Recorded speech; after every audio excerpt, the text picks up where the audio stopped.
Hi there, Scott, ROCKFILE, back with another podcast review for you. Going to be talking about the new 4K edition, well, fairly recent 4K edition, of the 1991 film, The Addams Family.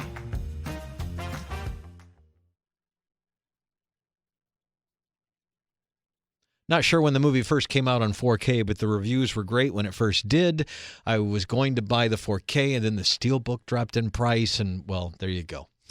That was my thing. So anyway, have not watched this movie in years. Think I have both of them on Blu-ray, but really just haven't had any interest in watching them. But something about, Wednesday coming out recently and the animated versions, I've been thinking fondly about this film and was looking forward to revisiting it. Had an original budget of about $25 million. They went over budget by about $5 to a total of about $30 million. And it being Barry Sonnenfeld's first movie, he was a cinematographer, DP on some big films actually before this, and would go on to do Men in Black and some other things. But he was a first-time director, and it was probably a bit much for him. And it's amazing how well it turned out. It went on to make $191 million, almost $192 million, and spawned a sequel, and we still have Addams Family stuff today. This movie originally came out in 1991. What a cast. The first thing I noticed was, wow, as the names just pop up on the screen. Angelica Houston, Raul Julia, Christopher Lloyd, Christina Ricci, boom, boom, boom, boom, boom, boom, boom. And they're all just doing their best work. I miss Raul Julia. Does everybody remember him?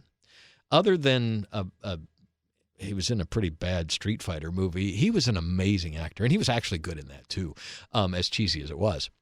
But Raul Julia was such an amazing actor who's been gone too early and far too long. I miss him. Paramount Pictures produced it. You had some big producers on it as well. But Barry Sonnenfeld, there's a great extra on the 4K about him talking very candidly about this was a bit over the top for him.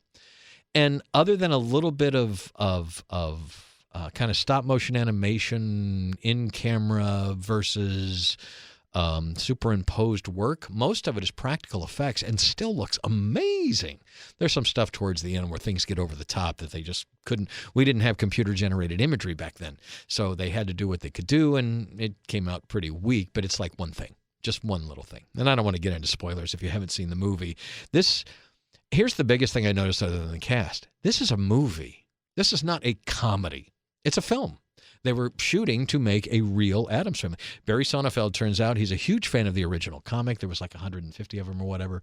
And, of course, he would return 2 years later and make a sequel as well. But it just feels like not like comedies we get today. It's funny. Don't get me wrong. There's a lot of funny in it. Just the situations alone with these macabre, aristocratic type people.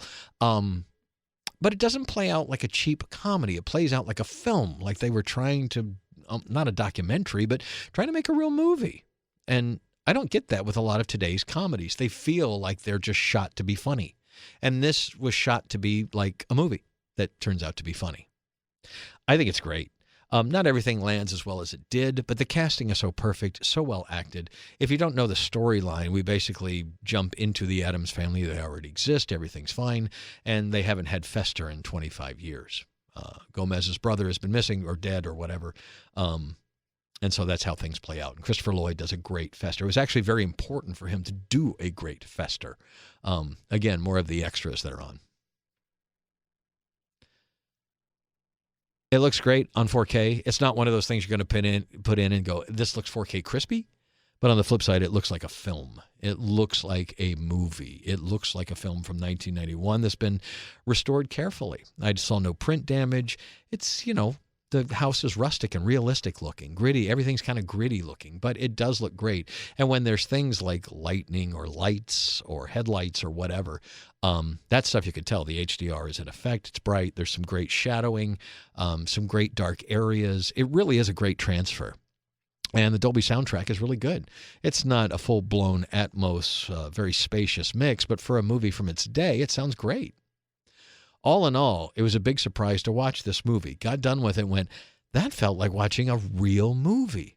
Now, the 4K has returned. There's a song and dance number, the Mamushka, and this is the more Mamushka edition. It was a song and dance number that they found the actual original film to and restored it and put it back in the movie.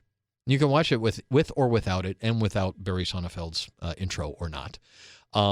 But I thought the song and dance was really good. They got a great Broadway writer to write the song. It's a very good song. Raul Julia is giving it his all. A song and dance number in the movie that I've never seen before. That was really cool. I'm not the biggest fan of song and dance numbers, but this was a really good one.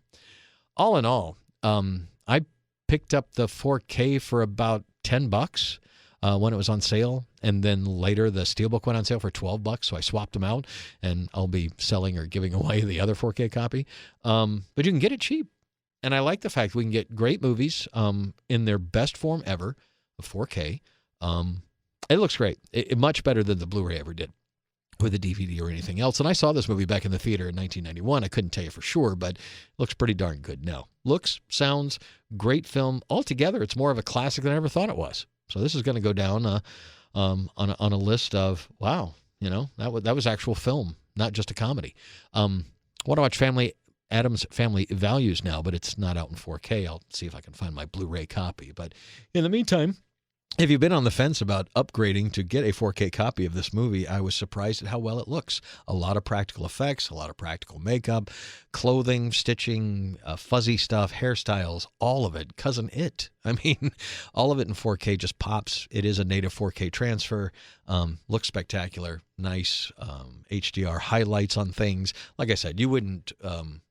doesn't really look like a slick Marvel movie or something modern, but it does look like a film, and as it should. It's a great 4K, and a movie holds up very well. I was impressed with it.